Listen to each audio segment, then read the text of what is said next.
สบายดีท่านผู้ชมที่เคารพตอนหับบรรณาทานเข้าสู่การหับส้มข่าวจากของข่าวสถานีโทรทัศน์แขวงจำปาสักแสงเสด็จพรหมศักดิ์คำนาทีนำเสนอข่าวให้ท่านผู้ชมได้หับส้มกันจะพาท่านผู้ชมไปเริ่มต้นกันที่แขวงจำปาสักมอบเงินนโยบายอุดหนุนเทื่อเดียวให้แก่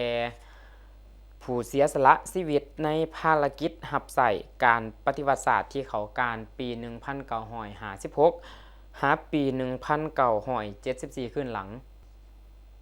วันที่ 14 กรกฎาคมนี้แผนกแรงงานและสวัสดิการสังคมแขวงโดยได้รับการนำผ้าสีน้ำจากกระทรวงแรงงานและสวัสดิการสังคม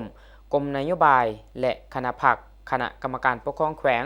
ได้จัดพิธีมอบเงินนโยบายอุดหนุนเทื่อเดียวต่อผู้เสียสละชีวิตในภารกิจหับใส่การปฏิวัติศาสตร์ประชาธิปไตยโดยเฉพาะแมนผู้ที่เขาการปี 1956 หาปี 1974 ขึ้นหลังตามดำลัดเลขที่57ทับลบลงวันที่27มังกรปี 2025 พิธีมอบเงินครั้งนี้จัดขึ้นอยู่สโมสรนครปักเซ่โดยการเป็นประธานของฐานนางวาสนาศิริมาคณะประจำพรรคแขวงประธานแนวลาวสางศาสตร์แขวงมีทานจันทบูรณ์ศรีประเสริฐกรรมการพรรคแขวงหัวหน้าแผนกแรงงานและสวัสดิการสังคมแขวงพร้อมการนำแผนกการกรมกองออมขางแขวงการนำนครปักเซ่และเก่าเมืองมีการนำสหพันธนักรบเก่าแขวงองค์การจัดตั้งมหาชนแนวเล่าสังศาสตร์พนักงานวิชาการที่เกี่ยวของและผู้ที่ได้รับเงินเขาห่วมในพิธีทานจันทบุญศรีประเสริฐกรรมการพรรคแขวงหัวหน้าแผนกแรงงานและสวัสดิการสังคมแขวงได้ผ่านข้อตกลงของรัฐมนตรีกระทรวงแรงงานและสวัสดิการสังคมเลขที่ 1840 ทับหสสลงวันที่ 1 พฤษภาคม ปี 2026ว่าด้วยการอนุมัติเงินอุดหนุนเทื่อเดียวต่อผู้เสียสละชีวิตในภารกิจหับใส่การปฏิวัติศาสตร์ประชาธิปไตย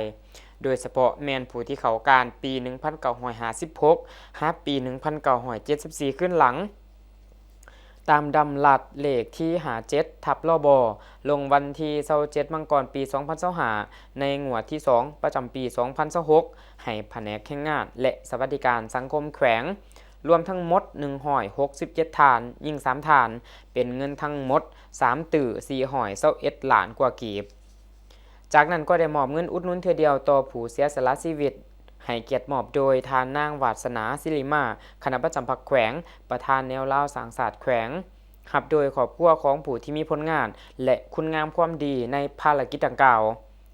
ตอนถ่ายพิธีทานนางวาสนาศิริมาคณะประจำพรรคแขวงประธานแนวลาวสางศาสตร์แขวงก็มีคำเห็นโอล่มเนื้อในสำคัญฐานกล่าวว่าการมอบเงินนโยบายอุดหนุนเทื่อเดียวต่อผู้เสียสละชีวิตในภารกิจหับใส่การปฏิวัติศาสตร์ในครั้งนี้แสดงถึงความเป็นห่วงเป็นใยของพรรครัฐบาลที่ย่ำใดก็เอาใจใส่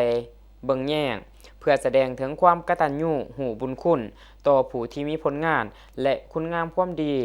บุคคลที่ยังมีชีวิตหรือเสียสละชีวิตที่ได้อุทิศเลือดเนื้อเหือแห้งสติปัญญาเขาในภารกิจหับใส่การปฏิวัติศาสตร์ประชาธิปไตยย้อนมีพวกเพิ่นในวันนั้นจึงมีพวกเฮาในวันนี้ย้อนแนวนั้นการตอบแทนบุญคุณของพวกเพิ่นจึงเป็นสิ่งสำคัญที่สุดดังคำเว้าที่ว่าพลิกแผ่นดินปีนแผ่นฟ้าอยากไปหน้าให้เบิ่งหลัง